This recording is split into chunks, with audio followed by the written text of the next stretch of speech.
80 tahun sudah, Jawa Barat melangkah penuh cerita.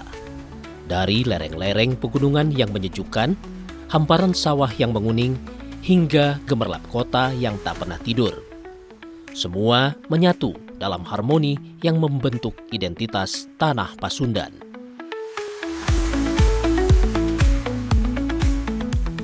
Sejarah panjang yang mengajarkan kita tentang kebersamaan, gotong royong, dan semangat juang, kini Jawa Barat terus berlari menuju masa depan. Membangun infrastruktur, menggerakkan roda ekonomi, melahirkan generasi cerdas, dan menjaga kearifan budaya yang menjadi warisan tak ternilai.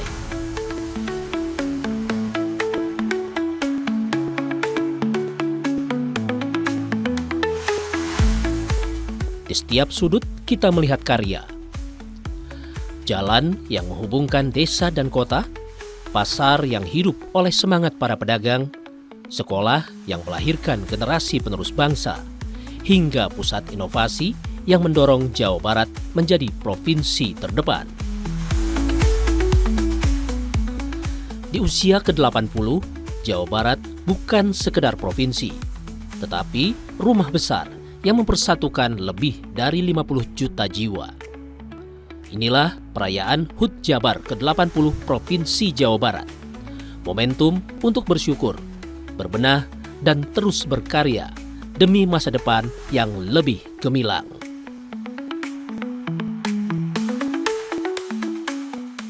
Ya, saya kira kan usia 80 adalah usia yang cukup panjang ya untuk menyambut hari ulang tahun Jawa Barat tanggal 19 Agustus 2025 yang akan kita selenggarakan di Gedung Bersejarah di Gedung Merdeka.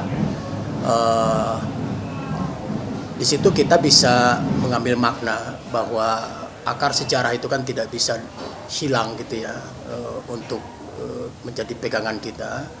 Kemudian itu juga kita evaluasi sejauh mana kita sudah melangkah gitu kan. Kemudian juga bagaimana kita menata ke depan gitu. Nah, untuk Jawa Barat sendiri tentu saja ulang tahun itu juga menjadi momen penting untuk merancang ulang sebetulnya ya, bagaimana konsep-konsep pembangunan yang bisa betul-betul menyentuh seluruh kepentingan masyarakat. Karena Jawa Barat dengan jumlah penduduk yang lebih dari 50 juta, angka kemiskinannya masih bisa disebut lumayan tinggi. Angka penganggurannya juga sama, lumayan tinggi. Angka stunting juga. Tingkat pendidikan rata-rata kita belum SMA, bahkan mungkin belum SMP secara rata-rata ya. Nah, ini juga PR yang sebetulnya di luar tentu saja kemajuan-kemajuan di bidang infrastruktur. Ini saya kira PR yang menjadi tanggung jawab baik eksekutif, legislatif maupun yudikatif. Sehingga ke depan saya berharap bahwa kebijakan pembangunan itu berlandaskan kepada pemenuhan kebutuhan dasar manusia, yaitu kebutuhan sandang, kebutuhan papan, kebutuhan pangan.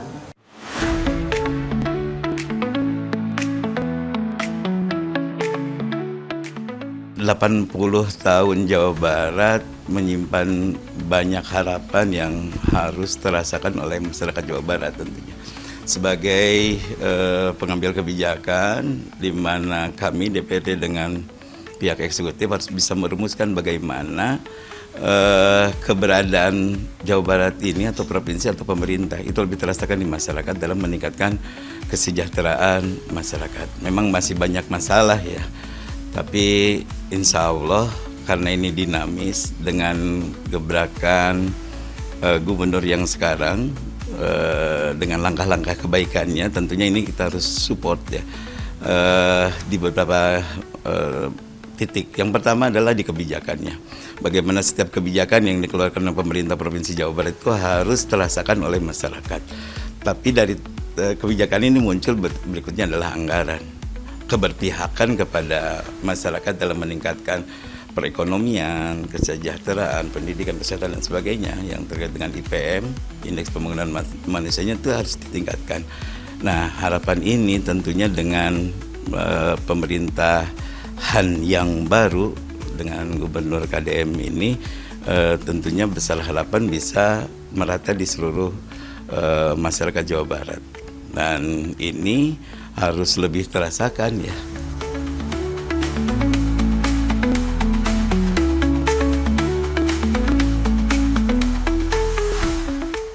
Ya tentunya rakyat Jawa Barat sungguh berharap bahwa kondisi apapun dalam seluruh aspek kehidupan ini meningkat, bertambah baik ya.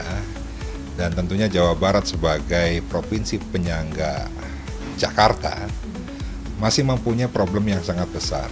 Dan saya kebetulan terlahir besar di Indramayu, sebuah kabupaten dengan potensi pertanian, pangan, energi yang sangat besar, tetapi juga kemiskinannya terbesar. Ya, nah sehingga ya tentunya 80 tahun Jawa Barat kita berharap kondisi itu segera diperbaiki, dan saat ini dengan tingkat kemiskinan pengangguran Jawa Barat yang cukup tinggi, itu merupakan kerja-kerja dari pemerintah yang harus menjadi prioritas.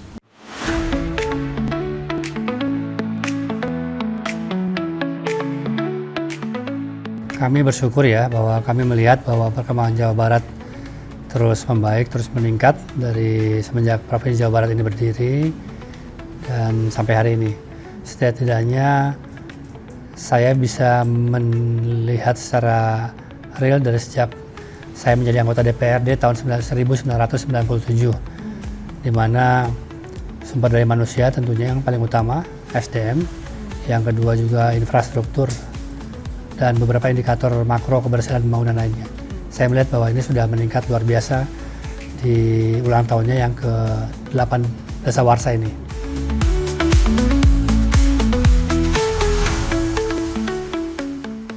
Yang menjadi unggulan hanya dua ya.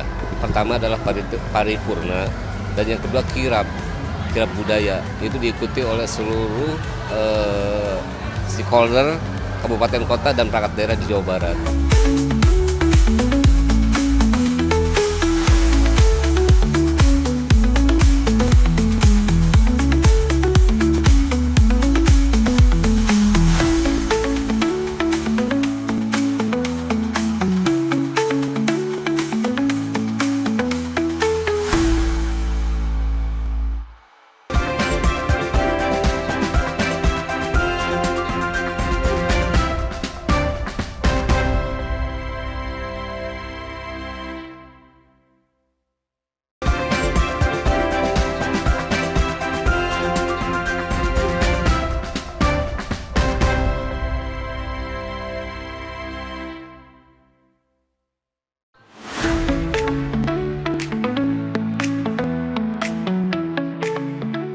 DPRD Jawa Barat bersama pemerintah Provinsi Jawa Barat menggelar rapat paripurna istimewa dalam rangka memperingati hari ulang tahun ke-80 Provinsi Jawa Barat yang berlangsung hikmat di Gedung Merdeka Bandung. Momentum bersejarah ini bukan hanya menjadi ajang refleksi atas 8 dekade perjalanan Jawa Barat dari masa ke masa.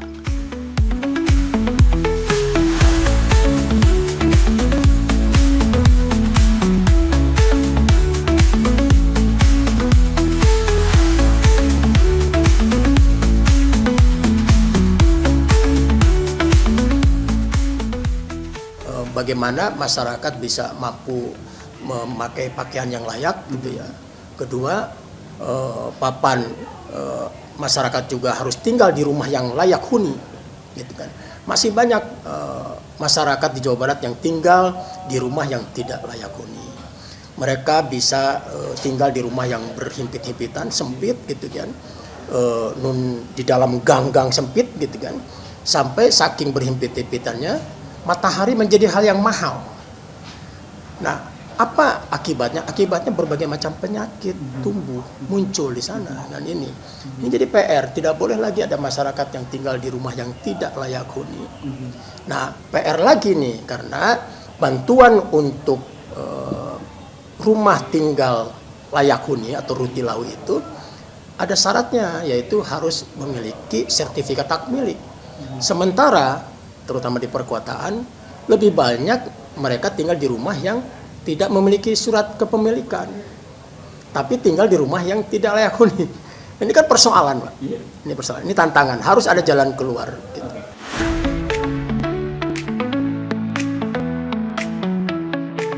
Ini membangun itu kan tidak statis ya, terus dinamis.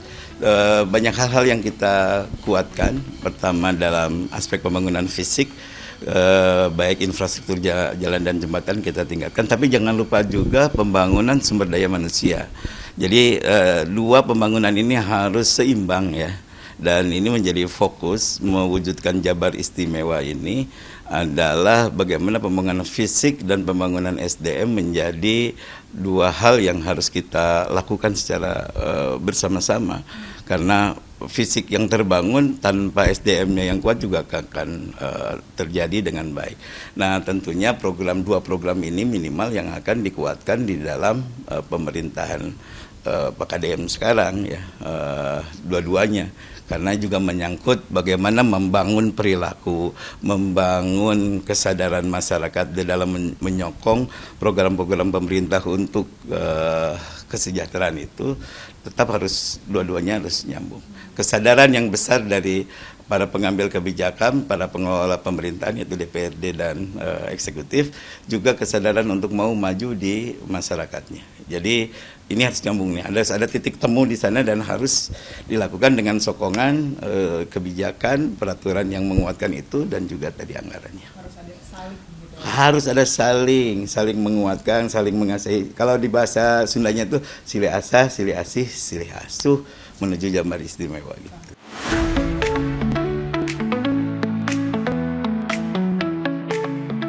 Kita kan mempunyai konsep perencanaan pembangunan yang cukup baik ya. Bagaimana nilai-nilai yang terkandung dalam proses perencanaan itu dengan berdasarkan kepada Pancasila dan juga nilai-nilai kesundaan. Bicara Pancasila intinya kan gotong royong. Bicara ajaran-ajaran Sunda, bicara juga saling mengasihi, ya, saling welas asih, dan juga saling mendukung, ya, yang termaktub dalam silih asah, silih asih, silih asuh, silih wawangi. Nah, sehingga membangun Jawa Barat ini harus dengan gotong royong, dengan kolaborasi. Maka kita mengenal misalnya proses perencanaan pembangunan dari aspek teknokratis, politis, partisipatif, bottom up dan top down yang harusnya juga melibatkan misalnya pemerintah yang terdiri dari gubernur dan DPRD, lalu masyarakat, lalu dunia usaha, lalu akademisi dan juga media yang kita sering sebut pentahelik. Nah, itu harapan kita dalam proses itu melibatkan hal-hal yang tadi saya sampaikan yang saat ini yang mungkin belum dilaksanakan seutuhnya ya. Nah, sehingga kita berharap ke depan gubernur bisa sinergis dengan DPRD. DPRD selalu diajak untuk merumuskan dan juga melibatkan masyarakat, media, akademisi, dan dunia usaha yang tadi saya sampaikan. Maka Jawa Barat secara utuh, bicara 27 kabupaten kota, bicara 627 kecamatan, bicara 5.957 desa dan kelurahan, maka dengan kolaborasi itu kita akan mengenal dulu problem masalah yang mendasar di seluruh wilayah tersebut. Nah, sehingga kita bersama-sama bisa rumuskan ya dalam bentuk program kegiatan untuk mengatasi itu.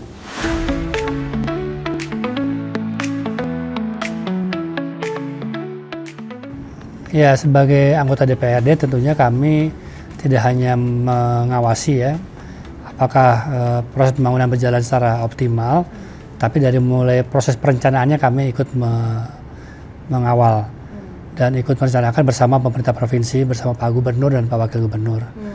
Jadi kami sebagai anggota DPRD bersama-sama pemerintah provinsi, Pak Gubernur dan Wakil Gubernur sudah sama-sama membuat sebuah program kegiatan yang semuanya pro rakyat lah.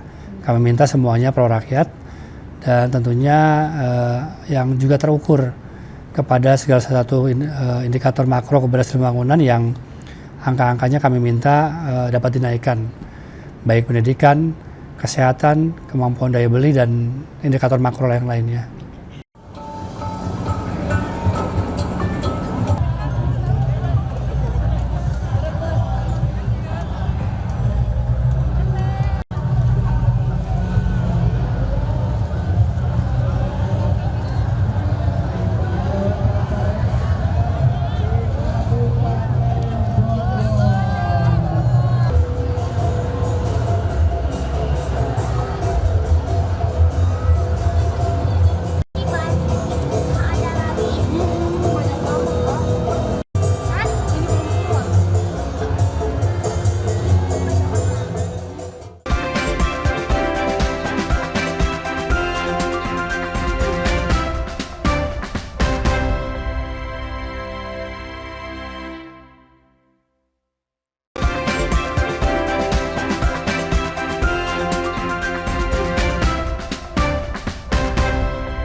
Momentum bersejarah ini bukan hanya menjadi ajang refleksi atas 8 dekade perjalanan Jawa Barat dari masa ke masa, tetapi juga penubuhan komitmen bersama antara legislatif dan eksekutif untuk terus menghadirkan pembangunan yang berkeadilan, berkelanjutan, serta berpihak pada kesejahteraan masyarakat.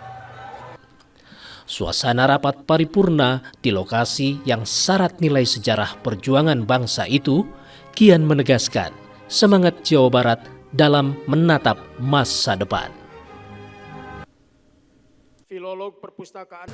Ya, satu tentu saja pelayanan pendidikan harus baik.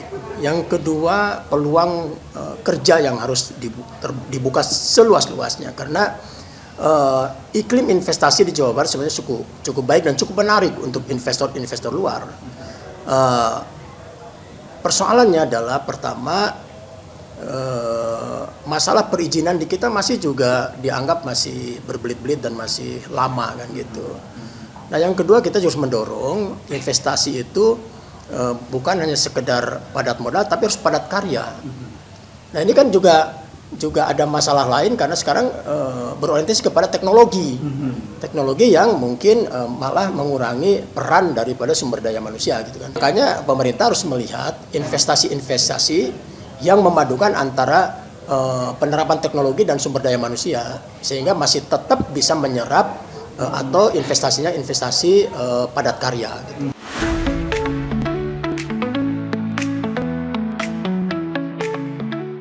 Optimalisasi program di masyarakat tentunya harus ada orkestra yang baik hingga mengeluarkan irama yang baik, musik yang baik antara pihak eksekutif dan legislatif. Dalam mulai dari dia merumuskan kebijakan arah program pembangunan yang diusung oleh pemerintahannya Jabar Istimewanya Pak Dedi dengan supporting dari DPRD. Ada 3 hal kan DPRD yang fungsi yang harus dilakukan, yaitu fungsi legislasi, fungsi anggaran, dan fungsi pengawasan. Artinya di lapangan kita di masing-masing wilayah di dapilnya dia juga harus melakukan pengawasan terhadap berbagai macam program yang dimunculkan oleh pemerintah Provinsi Jawa Barat. Kemudian di legislasinya, di dalam peraturan kebijakannya juga dia harus mengasulkan program-program atau kebijakan yang mendukung program-program kemasyarakatan.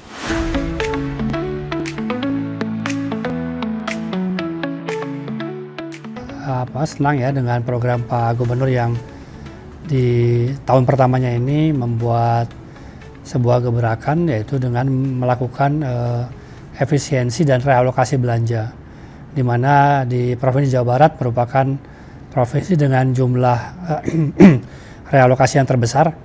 Kami merealokasi sebentar 5,1 triliun 5,1 triliun, di mana Pak Gubernur menambah belanja modal dari 1,7 menjadi 4,1 triliun.